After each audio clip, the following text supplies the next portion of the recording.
దేవుని నామానికి స్తోత్రములు కలుగును గాక. బైబిల్ గ్రంథంలో మనము 2వ ఎపిసోడ్ తర్వాత 3వ ఎపిసోడుగా బైబిల్ గ్రంథంలోని ఆత్మలు అనేటువంటి అంశాన్ని తీసుకొని మనం చర్చిస్తున్నటువంటి క్రమంలో పరిశుద్ధాత్మ గురించి ఈరోజు తెలుసుకుంటూ ఉన్నాము. అయితే ఈ పరిశుద్ధాత్మ అనేటువంటి మాట మొదటిసారిగా ఆదికాండము 1వ అధ్యాయము 2వ వచనములో రాయబడి ఉంటుంది.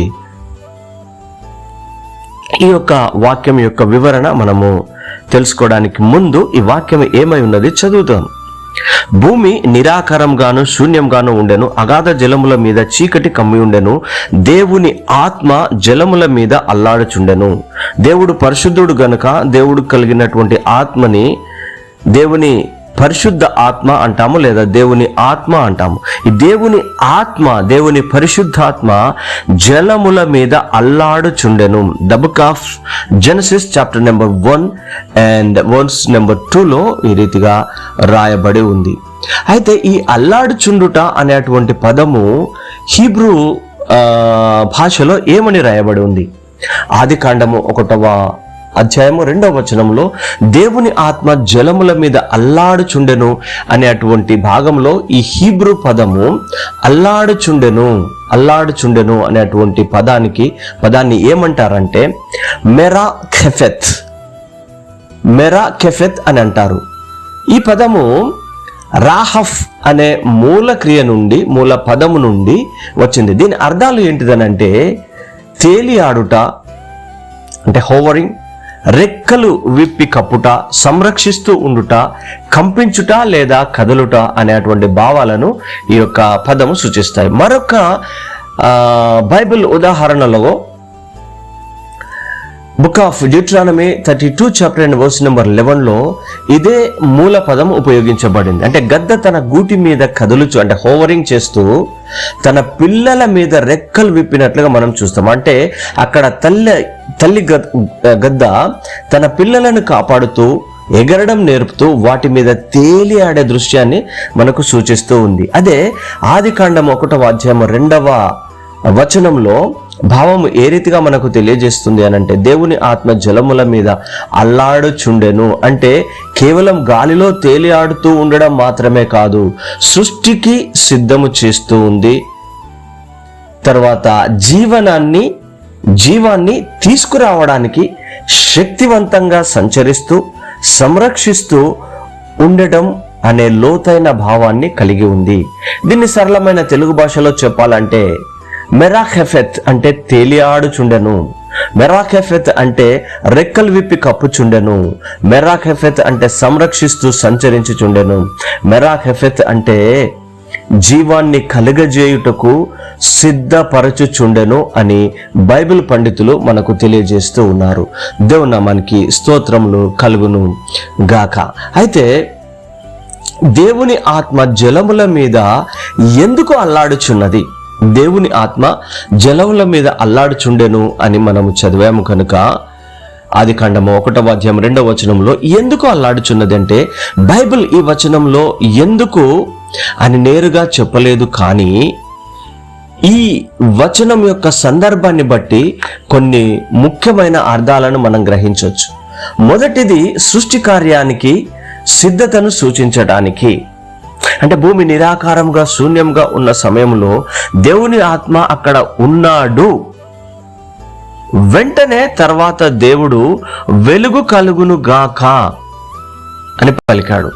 అంటే పరిశుద్ధాత్మ సృష్టి కార్యంలో చురుకుగా పాల్గొంటున్నాడని ఈ వచనం మనకు చూపిస్తుంది. అంటే జీవాన్ని తీసుకురావడానికి బైబిల్ గ్రంథంలో దేవుని ఆత్మ తరచుగా జీవం, శక్తి, పునరుద్ధరణతో సంబంధం కలిగి ఉంటుంది. శూన్యమైన చీకటిగా ఉన్న ప్రపంచంలో జీవం పుట్టబోతుందని ఈ వచనం సూచిస్తుంది. దేవుని సన్నిధిని చూపించడానికి, ప్రపంచం ఇంకా రూపుదిద్దుకోక ముందే దేవుడు అక్కడ ఉన్నాడు. ఏ పరిస్థితి గందరగోళంగా ఉన్నా దేవుడు దానిని విడిచిపెట్టలేదని తెలియజేస్తుంది. అల్లాడుచున్నాడు అనేటువంటి పదము యొక్క భావం ఏంటిదంటే, హీబ్రూ భాషలో ఉపయోగించిన ఈ పదానికి అర్థం ఏంటిదంటే, పక్షి తన పిల్లలపై రెక్కలు విప్పి కాపాడుతూ ఉండడం అనేటువంటి భావాన్ని మనకు తెలియజేస్తూ ఉంది. అంటే కాపాడడం, సిద్ధం చేయడం, జీవాన్ని కలిగే చేయడం అనేటువంటి మాటలను మనము నేర్చుకుంటూ, ఆత్మీయ పాఠంగా నేర్చుకుంటూ ఉన్నాం. అంటే మన జీవితంలో కూడా కొన్నిసార్లు అన్నీ శూన్యంగా, చీకటిగా కనిపించవచ్చు. కానీ ఆదికాండము 1వ అధ్యాయము 2వ వచనము మనకి ఏమని చెప్తుందంటే, గందరగోళం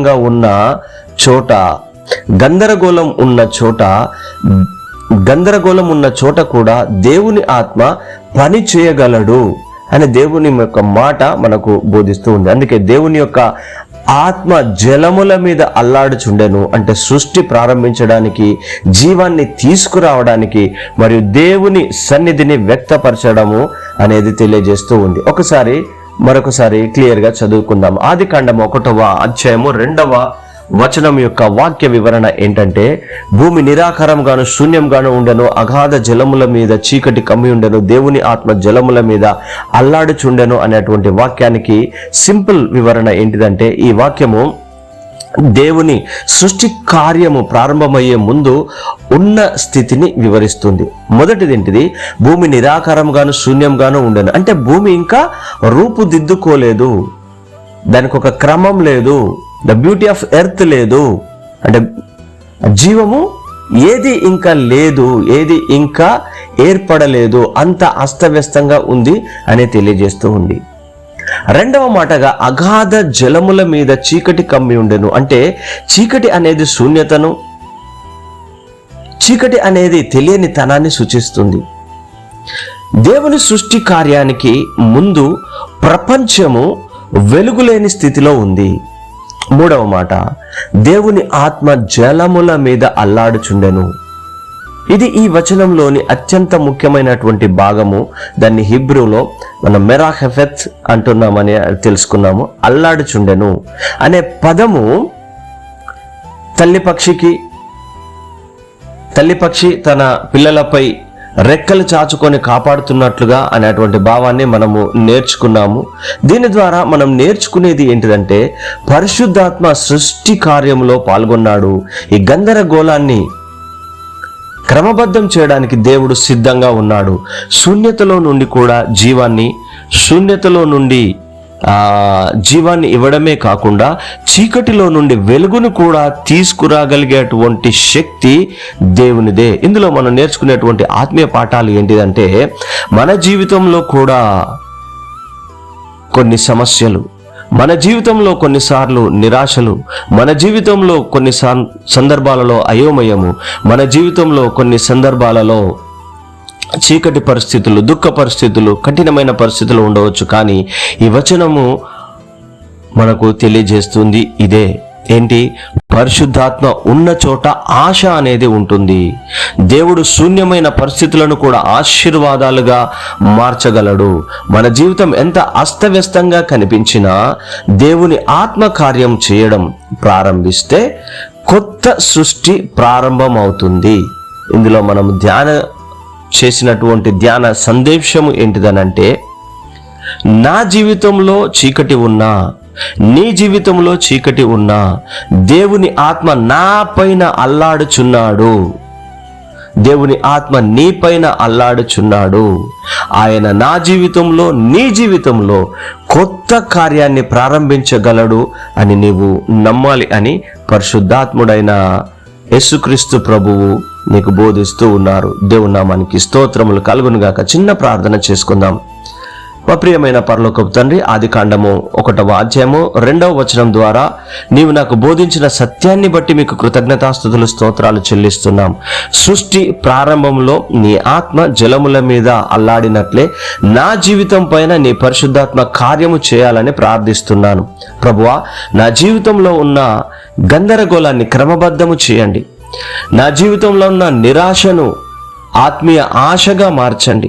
నా జీవితంలో ఉన్న చీకటిని ప్రభువా తొలగించి, ఆ చీకటి ఉన్న చోట, ఆ దుఃఖం ఉన్న చోట నీ వెలుగును, నీ వాక్య వెలుగును ప్రకాశింప చేయమని నా బలహీనతల్లో నీ బలాన్ని అనుగ్రహించి నన్ను దీవించి ఆశీర్వదించమని ప్రార్థన చేస్తున్నాను.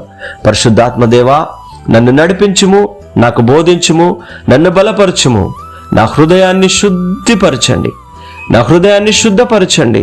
నీ చిత్తానుసారం జీవించే కృపాభాగ్యంలో నాకు కలుగజేయవలసిందిగా, నాకు దయచేయవలసిందిగా నజరేయుడైన యేసుక్రీస్తు ప్రభునామంలో ప్రార్థించి అడిగి వేడుకొనుచున్నాను నా ప్రియా పరలోకపు తండ్రి. Amen, amen, amen.